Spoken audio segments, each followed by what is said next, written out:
Assalamualaikum warahmatullahi wabarakatuh. Selamat pagi teman-teman semuanya. Selamat berjumpa lagi dengan Suara Tanaman Channel. Dimanapun Anda berada, hari ini hari Senin. Seninnya berbeda ya. Biasanya kalau Senin biasa kan udah sibuk nih. Jadi hari ini tanggal Senin 8 April 2024. Yang saya bilang tadi, hari Senin itu biasanya wah satset jalanan macet ya kan, kita harus berangkat pagi-pagi nganterin anak, kemudian ya banyak lah gitu, pagi-pagi itu crowded banget. Tapi di pagi hari ini pemandangannya luar biasa, di luar dari biasanya ya. Hari ini sepi banget jalanan karena ini hari menjelang Idul Fitri ya, dan ini orang yang mungkin yang sudah sedang ongoing mudik ya, ada yang sudah sampai di kampung halaman, ada yang ya mungkin masih di jalan lah, beberapa 30%-nya mungkin masih di jalan, tapi hampir sebagian sih mungkin sudah berangsur-angsur sudah masuk ke kampungnya masing-masing ya, karena kan dimulai dari hari Jumat tuh sudah mulai jalan ya, mereka jalan bermigrasi dari kota ke desa ya kan, dan itu dimulai dari Jumat ya. Jumat itu ada yang mengajukan cuti seperti itu, kemudian sampai malam hari, dini hari tadi masih ada yang ongoing, dan pagi hari ini juga masih ada yang ongoing, baru berangkat seperti itu ya. Oke, di pagi hari ini kita akan ngobrol dengan salah satu tanaman kita ya, yang ada di sini. Kita lihat di depan sini udah gondrong banget si melati Belanda ini, banyak banget. Hari ini sih rencana kita akan pangkas nih biar rapi ya kan. Ketika rapi kan enak dilihatnya, masya Allah. Ini cantik banget nih. Ini luar biasa cantik banget. Ini masya Allah, bunga melati Belanda ini wangi banget nih guys, wangi banget di pagi hari ini. Lihat tetesan embunnya ya, sebenarnya bukan embun sih, kita siramin tadi. Oke, kita akan potek sebentar ya, buat apa namanya, wow. Ini dia ya kan, luar biasa. Ini saya cium dulu bentar. Wangi banget melati ya teman-teman. Jadi di bagian ini kita akan ngobrol dengan ya beberapa tanaman ya. Jadi nggak satu nih. Pertama si bunga melati Belanda. Kemudian di sini juga ada anggrek loh teman-teman. Anggrek yang kita tanam ini sepertinya sudah mulai akan tumbuh spike ya teman-teman. Kita tunggu saja lah kelanjutannya. Dan ini si biji kuaci nih. Biji kuaci itu menggandengan dengan si ini tuh, siapa namanya, si melati Belanda, pertanda dia akur dia. Ya memang satu notabene si biji kuaci ini dia merambat juga, dan ini juga merambat juga. Ya udah sama-sama merambat, akhirnya jadi satu lah seperti itu ya. Oke teman-teman semuanya, di pagi hari ini seperti biasa yang kalau pagi hari ini enaknya kan kita ngobrolin menjelang puasa ya kan, menjelang hari lebaran kan. Tetangga sebelah juga udah lagi ngambilin daun pisang nih, lagi gini pisang. Mereka ada yang mau bikin uli ya kan. Kalau di Betawi itu namanya uli ya, kalau di daerah Serang Banten sana itu namanya gemblong. Nah kalau di sini kalau di Betawi itu uli itu pasangan sama ketan ya, uli sama tape, ketan hitam gitu kan, manis-manis lah. Tapi kalau di daerah Serang Banten sana tuh gemblong itu ya, itu pasangan sama daging. Ya enggak sih? Komen ya bagi bapak ibu semuanya yang berasal dari Serang Banten sana, silakan komen. Gemblong tuh apa sih nikune ya? Napa sih sing didamel, napa sing cocok kangge batur daharing gini ya gitu. Jadi bahasa salah. Oke, kita balik lagi ke Bekasi. Jadi sebenarnya uli dan gemblong itu sebenarnya ya berbahan yang sama, cuma perpaduan cara makannya berbeda. Kalau di sini ada kue lopis, ternyata ada ketan-ketan juga ya kayak gemblong gitu. Dengan ya di sini cairannya itu manis-manis gitu kan ya. Nah kalau di sana tuh nggak manis tapi gurih-gurih gitu ya. Ya, di pagi hari ini si bunga melati Belanda ini memberikan suasana segar ya. Walaupun di pagi hari ini si matahari belum terlalu cerah ya, namun ya kita alhamdulillah masih bisa menerima sinar matahari yang luar biasa bermanfaat bagi kehidupan di dunia ini, seperti itu. Jadi di pagi hari ini untuk pembahasannya ya, kita karena memang momennya momen hari menjelang Idul Adha, Idul Fitri ya kan. Kita preparing kalau yang nggak mudik ya di rumah, preparing mungkin ada yang buat kue, ada yang pesan kue gitu kan. Nah kalau zaman dulu saya waktu kecil itu, kalau saya kecil itu ya justru heboh, sibuk gitu kan, ngebantu orang tua yang lagi bikin kue kue bawang kalau di sini namanya kue jintan di sana. Kemudian bikin gipang ya kan, kemudian juga ada bikin kue gipang yang manis-manis gitulah. Kemudian ada kropcok ya, aduh kropcok tuh apa ya kalau di sini. Kalau warga Serang Banten tahu lah kropcok seperti apa ya. Kemudian ada kaki naga kan, apalah perocot lah, perocot nggak tahu lah. Iya, jadi memang kegiatannya banyak sekali, dimana kita bisa ngebantu orang tua waktu kecil itu kan.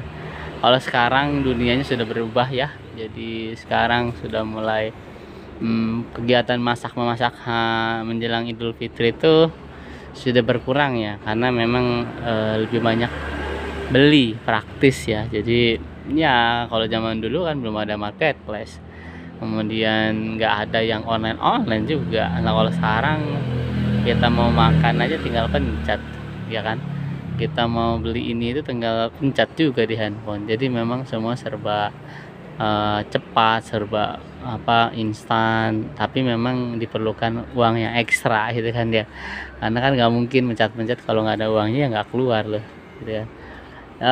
Jadi kalau ingat zaman dulu yang suasana menjelang lebaran begini tuh sibuk dengan kegiatan preparing buat suguhan nanti ya, karena orang-orang kampung biasanya kan kita saling berkunjung, ngobrol, kemudian kita keluarin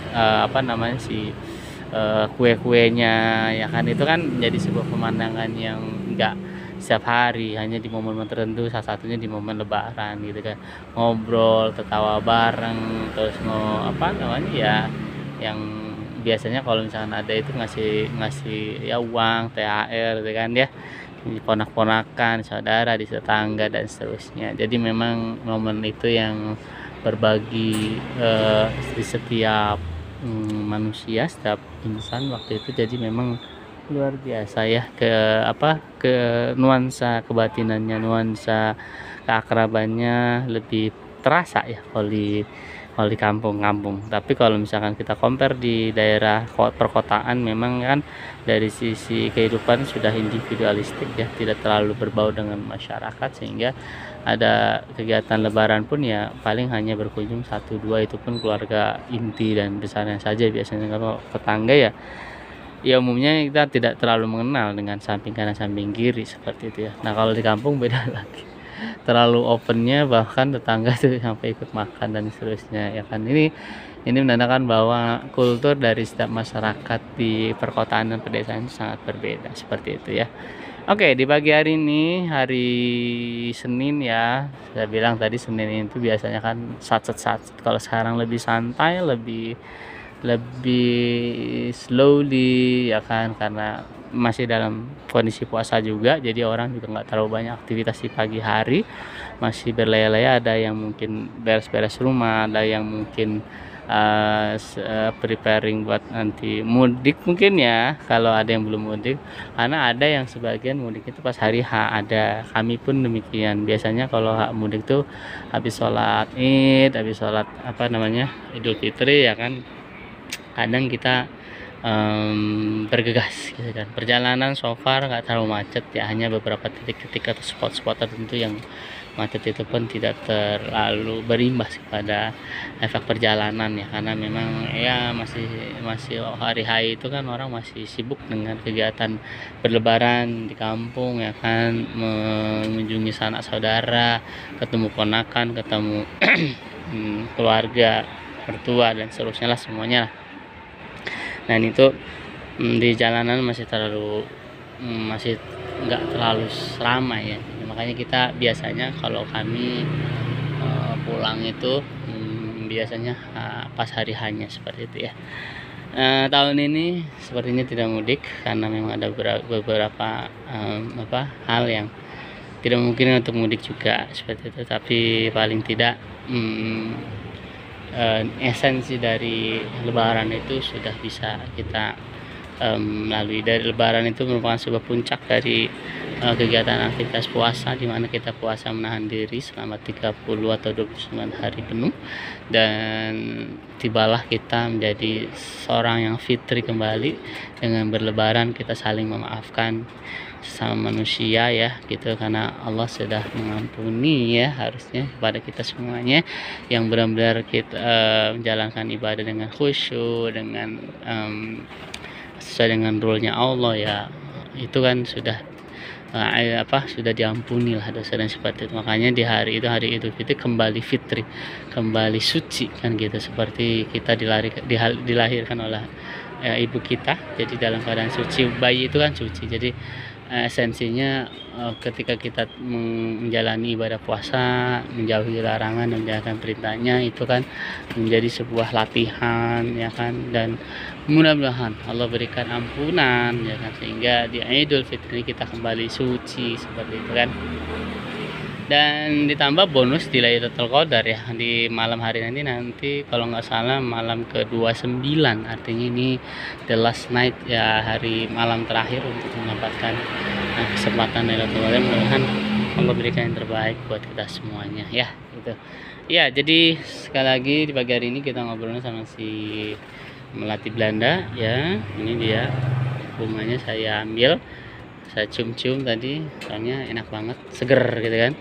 Dan mudah-mudahan pagi hari ini tetap semangat ya Bapak Ibu semuanya, tetap berolahraga, aktivitas, jangan sampai mager, jangan sampai mentang-mentang puasa di kamar aja scroll TikTok, scroll Instagram, scroll Facebook. Itu saya kira itu puasa yang menahan lapar dan haus saja sih.